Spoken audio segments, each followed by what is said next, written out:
સાદું જીવન. આનાથી એક ડગલું આગળ વધો એટલે સંઘર્ષ શરૂ થઈ જાય અને શરૂ થઈ જાય. સાદાઈમાંથી જેટલા તમે બહાર નીકળો પ્રકાશભાઈ, સાદાઈમાંથી જેટલા બહાર નીકળીએ એટલો સંઘર્ષ કરવો પડે. આટલું દેવા પરમાત્મા બંધાયેલો છે કે મોતી કણ મોંઘો કયો અનસોંગો કયો જનાથ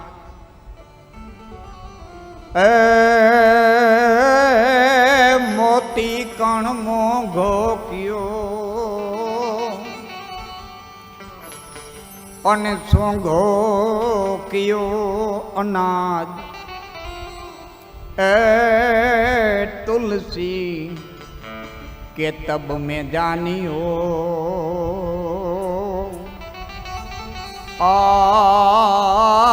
मारो राम छे गरीब नवाज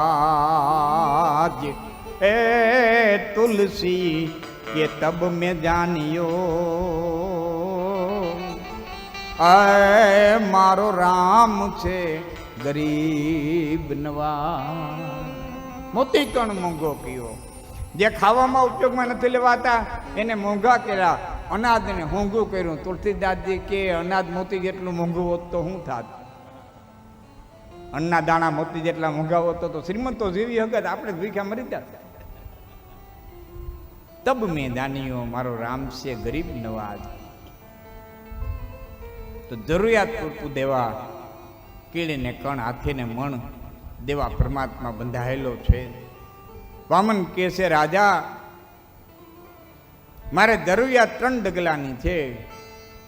શુક્રાચાર્ય વચમાં પડીને કીધું કે બલી આ સામાન્ય બ્રાહ્મણ નથી, તને છેતરવા માટે થઈ અને વિષ્ણુ આવ્યા છે. તે ત્રીજા એના ડગલાથી 3 ડગલા પૃથ્વી માગે, એના ડગલાથી નહીં, તારા ડગલાથી 300 ડગલા દે. તેને કહે 3 ને 300 ડગલા દઉં મારા ડગલાથી, એના ડગલાથી નહીં. રાજા બલી કે વચન દઈ ચૂક્યો છું, અને વચન ચૂક્યા 84માં જાય. વચન ભંગ ન થાવ.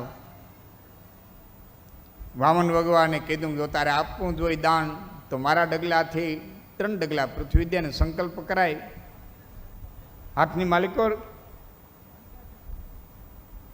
જળની જારી લીધી. શુક્રાચાર્ય કીધું હું સંકલ્પ નહીં કરાવું. ભગવાન વામન કે હું બ્રાહ્મણ છું, એટલે સંકલ્પ કરાતા મને આવડે, હું કરાવી દઉં. શુક્રાચાર્ય અદ્રશ્ય થઈ ગયા.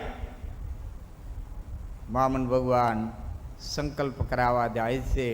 એ વખતે શુક્રાચાર્ય છે એ જળની જારીની નાળચામાં નાનકડે હું ડેટકીનું સ્વરૂપ ધારણ કરી અને બેસી જાય છે. જળ પડતા બંધ થયું. ભગવાને વિચાર કર્યો કે આમાં કંઈક આવી ગયું છે, એટલે હાથમાં દર્ભની સળી લઈ અંદર નાખી છે. શુક્રાચાર્યની એ કંઈક ફૂટી ગઈ છે. શુક્રાચાર્ય ત્યાંથી ભાગ્યા છે. સંકલ્પ કરાવ્યો 3 ડગલા પૃથ્વી.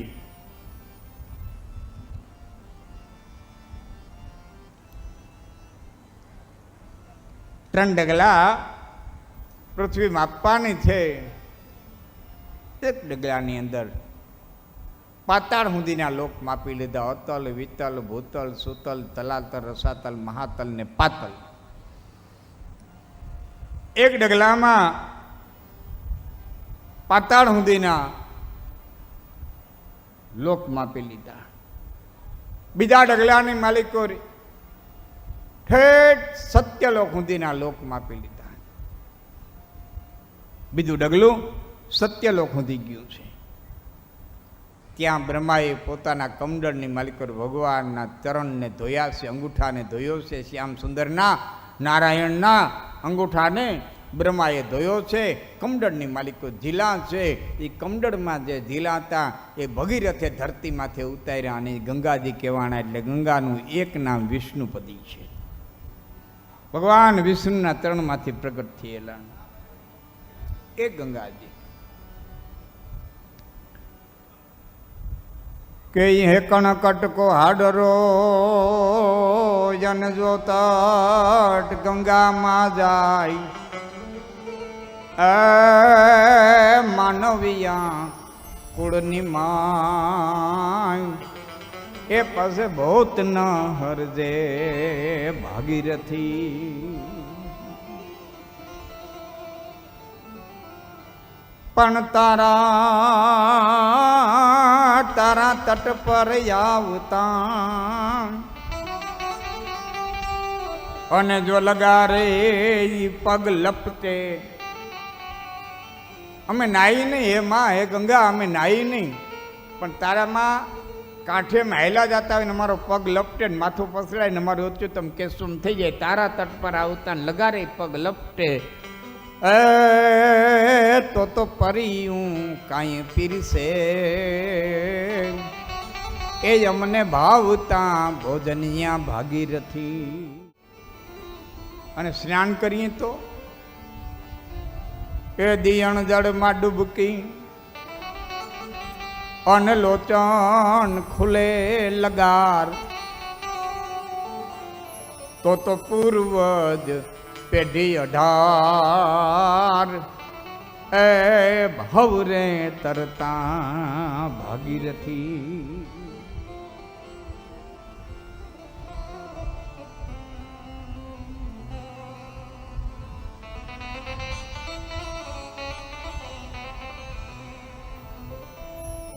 કે હાલો સ્નાન ન થયું તો કે તો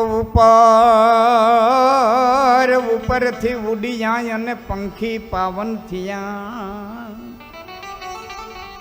માથેથી પંખીડા ઉડી જાય ને પડછાયો ગંગામાં પડે ને તેથી પંખીડા પાવન થઈ જાય. ઉપરથી ઉડિયા પછી પંખી પાવન થયા.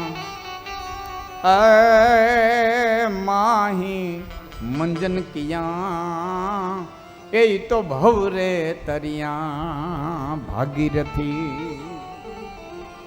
તો ઉતરત સીધી આઈ અને પૃથ્વી તળ પાતાળમાં તેદી જીલી જીલી જટાની માન ભોળે તુને ભાગીરથી. બ્રહ્માના કમંડળમાં ભગવાન નારાયણના ચરણ ધોયા એ ભાગીરથી ગંગા કે વાણી. બલિરાજાને કીધું છે વામન ભગવાને કે 2 ડગલામાં 14 બ્રહ્માંડ આવી ગયા, 14 લોક આવી ગયા, સત્યલોક સુધીના બધા આવી ગયા. સ્વર્ગ, કુબેર, અમરાપુરી, અલકાપુરી બધું આવી ગયું, પાતાળ સુધી બધું આવી ગયું. હવે 3જું ડગલું રાજા વતન પૂરું કર. બલિરાજાએ કીધું છે આ શરીરની અંદર માટી છે, પંચમહાભૂત તત્વનું આ દેહ છે, આ શરીર ઉપર તમે પગ મૂકો, 3જું ડગલું ન્યા ભરો. બલિરાજાએ ચરણમાં નમન કર્યું છે. ભગવાન વામને બલિરાજાના મસ્તકમાં તે પગ મૂક્યો છે. રાજા બલિને સુતલનું રાજ્ય આપ્યું છે. અતલ, વિતલ, ભૂતલ અને સુતલ. પછી તલ, તલાતલ, મહાતલ ને પાતલ, આ રીતે 7 પાતાળ. પાતાળમાં પ્રહલાદજી રાજ્ય કરે છે, સુતલમાં બલિરાજા રાજ્ય કરે છે. અને ભગવાન શિવ, ભગવાન નારાયણ અને બ્રહ્મા 4 મહિના ત્યાં બલિરાજાને ત્યાં જાય છે. શિવરાત્રિને દી બાપુ પાતાળમાંથી આવે કે જાય? આવે ને. હા, ભગવાન ભોળાનાથનો વારો પૂરો થાય, શિવરાત્રિને દી પાતાળમાંથી આવે છે. પછી ગઢથી ચડે અને બ્રાહ્મણો એટલે જ બોલે છે બળબંધો બલિરાજા.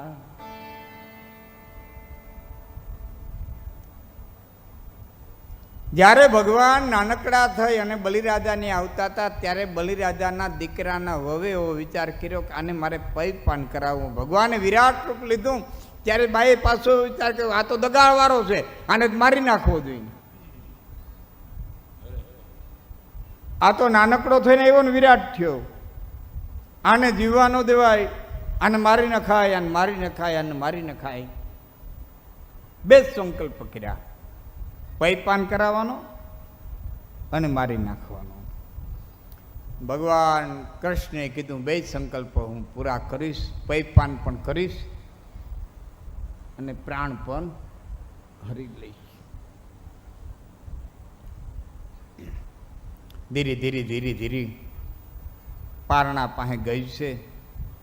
ગોપીઓ ભગવાનનું પારણું ઝુલાવે છે.